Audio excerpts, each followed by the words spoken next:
संत रविदास सहज बोध में आपका सहर्ष स्वागत है। जय गुरु रविदास जी। इतिहास में कुछ पल ऐसे आते हैं जब कोई साम्राज्य दुनिया का नक्शा बदल देता है। कुछ पल ऐसे आते हैं जब कोई क्रांति समाज की व्यवस्था बदल देती है। और फिर सदियों में कभी कभी कोई ऐसा संत आता है जो मानव चेतना की दिशा ही बदल देता है। गुरु रविदास जी भी ऐसे ही एक अनोखे संत थे। इसीलिए नहीं कि उन्होंने कोई बड़ा साम्राज्य खड़ा किया, इसीलिए भी नहीं कि उन्होंने बड़े बड़े पंडित पुरोहितों को शास्त्रार्थ में हरा दिया, और ना ही इसीलिए कि उन्होंने कोई बड़े बड़े शास्त्र या पुराण लिखे, बल्कि इसीलिए क्योंकि उन्होंने एक ऐसा सवाल पूछा जो इतना सरल, इतना बुनियादी था कि आज तक हम में से अधिकांश लोग उसका ईमानदारी से जवाब तक नहीं दे पाए हैं। इसे गहराई से समझने के लिए हमें चलना होगा 15वीं सदी की काशी में। उस दौर की काशी जो धर्म और कर्म कांडों का सबसे बड़ा केंद्र थी। मंदिरों, पुजारियों, तीर्थयात्रियों और पवित्रता अपवित्रता की अंतहीन चर्चाओं से भरा हुआ शहर, साक्षात धर्म की नगरी।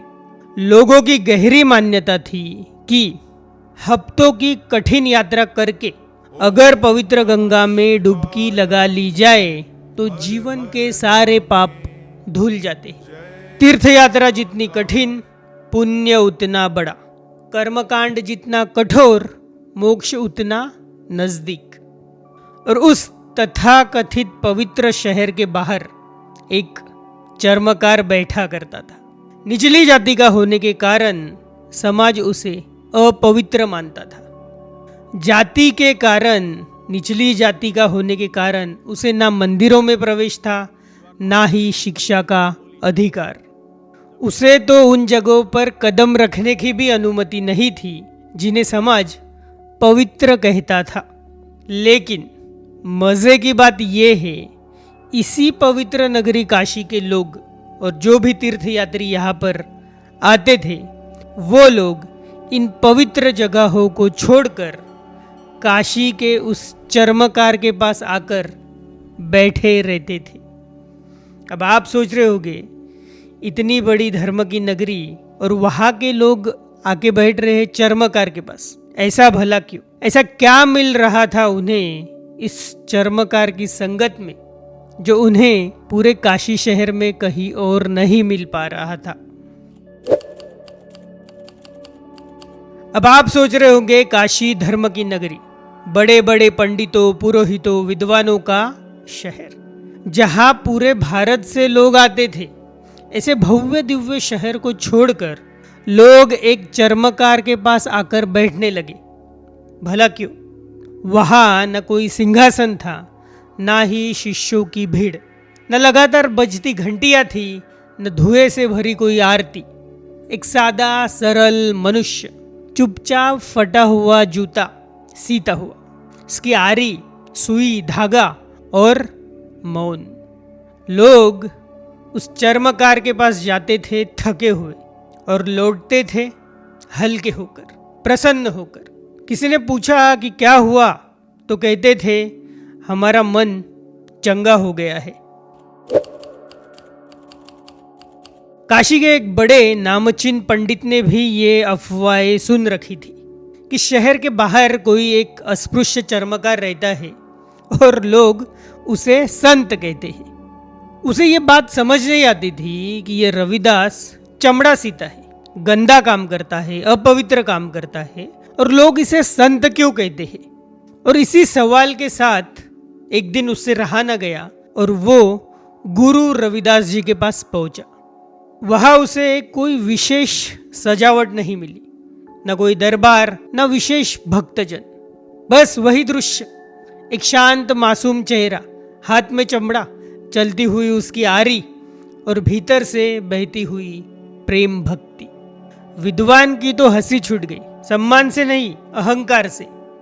उसने गुरु रविदास जी से कहा, शास्त्र कहते हैं गंगा पाप धोती है, पर तुम एक चर्मकार, एक अस्पृश्य, तुम तो उन जगहों के भीतर जा ही नहीं सकते जहां गंगा की पूजा होती है। तुम्हें पवित्रता के बारे में भले क्या पता।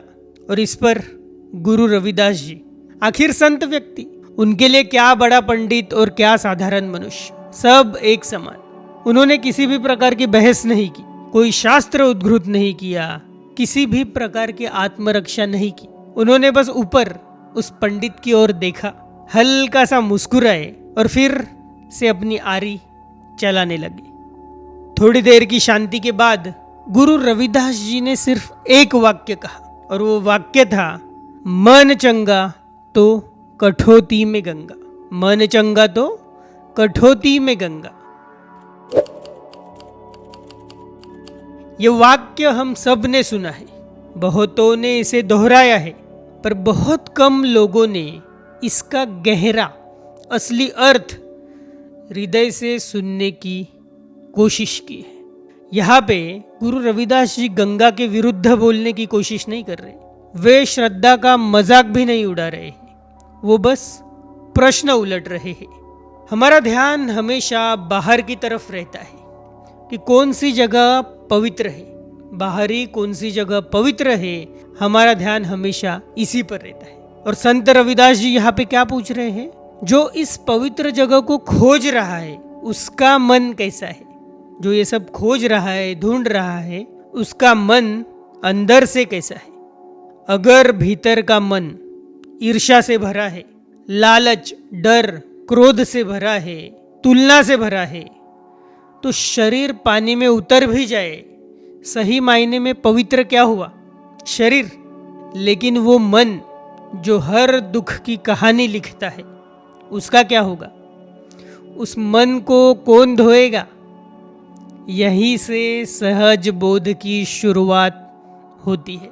सहज बोध यानी न बड़े बड़े शास्त्रों का प्रदर्शन, न भारी भरकम कर्मकांड, बस नैसर्गिक सहजता।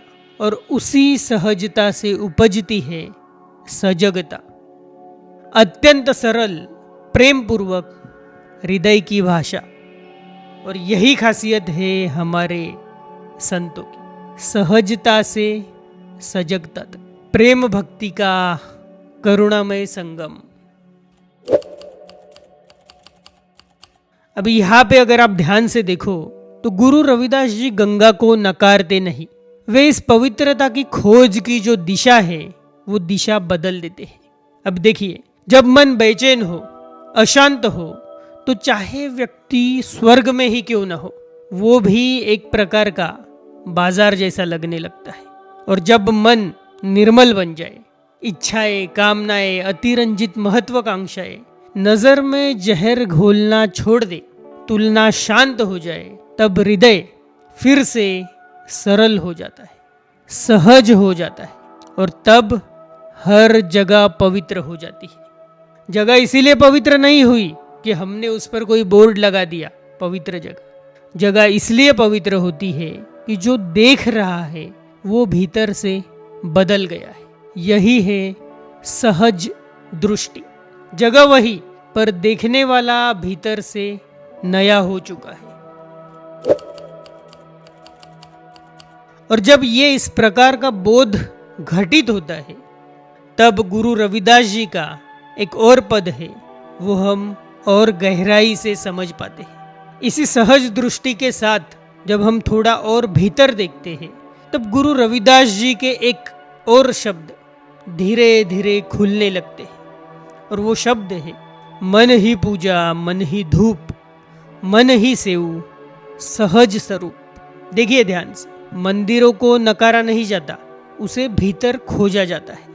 पूजा छोड़ी नहीं जाती, उसका केंद्र बाहर से भीतर की तरफ मन में आ जाता है। धूप बाहरी अगरबत्ती से भीतरी जागरूकता बन जाती है। प्रार्थना सिर्फ शब्द नहीं रहती, वो ध्यान बन जाती है। और भक्ति सत भक्ति बन जाती है। किसी भी प्रकार की अंधी आस्था नहीं, डर नहीं, किसी प्रकार का लेन देन नहीं, सद भक्ति, सत्य के प्रति आस्था। यहाँ पे देखिए, मंदिर को तोड़ा नहीं गया है, मंदिर को उसकी सही जगह पर रख दिया गया है। कहाँ पे? भीतर। अब तुम्हारी जागरूकता ही तुम्हारी धूप है, तुम्हारा ध्यान ही तुम्हारी प्रार्थना। और भक्ति अब कोई सौदा नहीं रह गई, भगवान से भीख मांगना नहीं रह गया। भक्ति का मतलब है सत्य के प्रति तुम्हारा बिना शर्त समर्पण। एक ऐसा हृदय जिसके लिए सत्य सुविधा से ज्यादा प्रिय हो, यह है सत्य भक्ति। और यही कारण था कि लोग गुरु रविदास जी के चरणों में पड़े रहते थे, क्योंकि गुरु रविदास जी ने कोई स्वर्ग का लालच नहीं दिया, ना ही किसी प्रकार का चमत्कार दिखाया। उन्होंने तो बस लोगों के भीतर बैठे हुए उस परम से उनकी पहचान करा दी। उन्होंने बता दिया कि भगवान बाहरी दिखावे में नहीं, तुम्हारे अपने निर्मल मन में बसते हैं। शायद पहली बार किसी ने लोगों को दिखाया कि मुक्ति किसी लंबी यात्रा के अंत में नहीं, वही शुरू हो जाती है जहां मन पारदर्शी होना शुरू हो जाता है। जैसे ही मन परते छोड़ता है, जैसे जैसे बोझ हल्का होता है, वैसे वैसे मन चंगा होते जाता है। और यही जीवन मुक्त होने की दिशा की ओर पहला कदम है।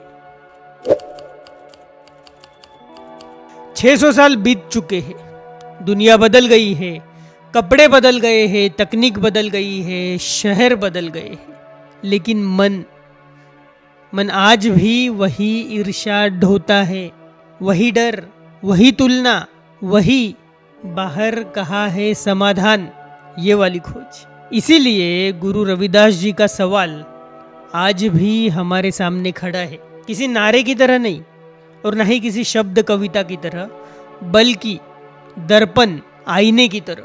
सवाल इतना ही है, क्या मन चंगा है? क्योंकि अगर मन चंगा है तो गंगा यही है। फिर चाहे वो कठौती में हो या नदी में हो, फर्क जगह से नहीं पड़ता, फर्क देखने वाले से पड़ता है। संत रविदास सहज बोध की यात्रा यही से शुरू होती है। यह बस एक निमंत्रण है अपने भीतर के सहज स्वरूप को फिर से पहचानने का, जिसकी ओर गुरु रविदास जी ने 600 साल पहले इतनी सरल भाषा में इशारा किया है।